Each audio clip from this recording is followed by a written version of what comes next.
మీ PC Windows లో ఉందా?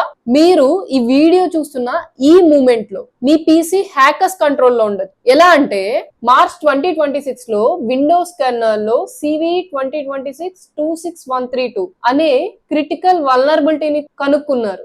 దీన్ని ఎక్స్ప్లోయిట్ చేస్తే అటాకర్స్ మీ పీసీలో సిస్టమ్ లెవెల్ ప్రివిలేజెస్ తీసుకుంటారు. సిస్టమ్ లెవెల్ ప్రివిలేజెస్ అంటే మీ పీసీలో అన్నిటికంటే హై లెవెల్ యాక్సెస్, మీ యాంటీవైరస్ ని కూడా ఆపేయగలరు, మీ ఫైల్స్ అన్ని యాక్సెస్ చేయగలరు, మీ కెమెరా, మైక్రోఫోన్ అన్ని ఆన్ చేయగలరు. సెక్యూరిటీ ఎక్స్పర్ట్ చెప్పింది ఏంటి అంటే సిస్టమ్ ప్రివిలేజెస్ తో complete bypass of end point detection and response tools possible అవుతుంది అని. మీరు ఇప్పుడు చేయాల్సింది ఏంటి అంటే మీ విండోస్ అప్డేట్ ని ఓపెన్ చేయండి, లేటెస్ట్ ప్యాచ్ ఏముందో చూడండి, వెంటనే అప్డేట్ చేయండి, అండ్ వెంటనే అప్డేట్ అయిన తర్వాత రీస్టార్ట్ చేయండి. 10 మినిట్స్ లో మీ పీసీ సేవ్ అవుతుంది. మీ ఫ్రెండ్స్ అండ్ ఫ్యామిలీ అందరికి ఈ వీడియోని షేర్ చేయండి సో దట్ వాళ్ళు కూడా సేఫ్ గా ఉంటారు. ఇలాంటి interesting and cyber security awareness కోసం మన ఛానల్ ని ఇప్పుడు సబ్స్క్రైబ్ చేయండి, అండ్ అలానే ఇన్స్టాలో కూడా ఫాలో చేయడం మర్చిపోకండి.